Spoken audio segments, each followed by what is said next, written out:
साथियों, आइए हम लोग अब आगे जानते हैं। अभी हम लोगों ने बहुत जाना, अब ये इसके दूसरे भाग में देखिए शॉक थेरेपी।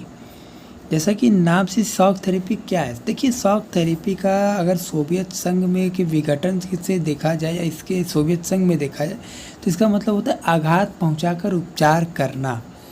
आघात पहुंचा के उपचार करने का कहने का मतलब ये है कि पहले मतलब कष्ट से देना, कष्ट का मतलब कि कष्ट में डालना, फिर उसको उस कष्ट से बाहर निकालना, जिस तरह से कभी कभी अपनों में होता है ऐसा। सोवियत संघ के विघटन के बाद पूर्वी यूरोप में देखा जाए और मध्य एशिया में के देशों में कुछ साम्यवाद कम्युनिज्म से पूंजीवाद को लाने के लिए एक विशेष प्रकार का मॉडल अपनाया गया जिसे शॉक थेरेपी कहा जाता है।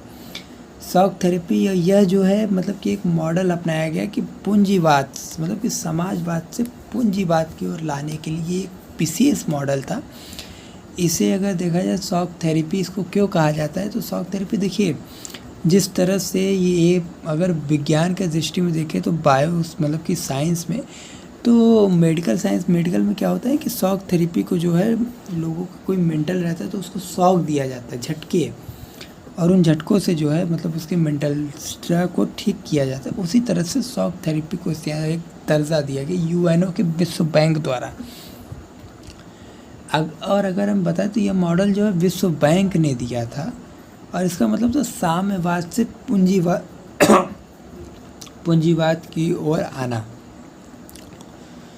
पूंजीवाद और साम्यवाद में क्या डिफरेंट है तो इसके लिए हम आपको बता दें। पहले आइए जानते हैं इसमें जो ये मतलब कि जो सोवियत संघ से जो देश अलग हुए तो इन देशों में क्या था ना कि अब इनको अपने स्वयं से अपने देश की नियंत्रण करने की शक्ति मिल गई, और जब स्वयं से नियंत्रण करने की शक्ति मिल गई तो ये शॉक थेरेपी से क्या हुआ ना कि ये जो है 1990 में अपनाई गई। 90% ज़्यादा उद्योगों कंपनियों को दे दिया गया, उद्योगों के निजी कंपनियों को दे दिया गया, मतलब कि सरकार से उसको मुक्ति मिल गई।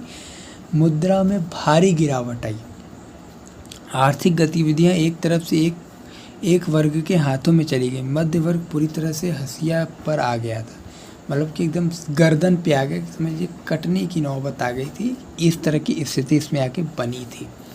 साथियों, आपको एक और चीज़ बता दें कि शॉक थेरेपी से जो है साम्यवाद से पूंजीवाद की तरफ आने का मतलब है कि एक तरह से देखें तो पूरे सिस्टम में बदलाव, एक तरह से देखें तो दिन में रात करने की नौबत होती है। अगर हम शॉक थेरेपी को आगे देखने की समझने की कोशिश करें तो ये जो है इसका मानना है मतलब कि जैसे शॉक थेरेपी क्या है, पूंजीवाद से समाजवाद से पूंजीवाद की ओर आने का कहने का मतलब ये है कि जैसे मान लीजिए उदाहरण के लिए मैं एक बात बताऊं तो दो नेटवर्क हैं, एक है बीएसएनएल और जियो। बीएसएनएल क्या है, ये एक सरकारी है, मतलब कि इसमें सरकार का अधिकार है, सरकार इसको मैनेज करती है। जियो क्या है, प्राइवेट है। तो हमको अधिक फायदा किस में होता है, जियो में होता है ना कि बीएसएनएल में होता है। यही हाल उस तरह के उस समय के भी पार्टीज में हुआ करता था। शॉक थेरेपी को अगर हम आगे के हिसाब से आपको बताने की कोशिश करें तो यह जो है जिस तरह से साम्यवाद से पूंजीवाद की तरफ आया और ये जो है पूरी तरह 1991 में असफल रहा, इसको सफलता नहीं मिल पाई। क्यों नहीं मिल पाई, क्योंकि इसकी आर्थिक स्थिति एक तरह से और उस समय भ्रष्ट था, मतलब कि कहा जाए करप्शन जो है बहुत बड़ा वो था कि इस साथ मतलब तानाशाह बनी हुई थी। और कृषि, आपको बता दें अपने देश में जो पंचवर्षीय योजनाएं आई थी ये जो है कहाँ से लिया गया था, तो ये जो है रूस मतलब कि सोवियत संघ से ही लिया गया था।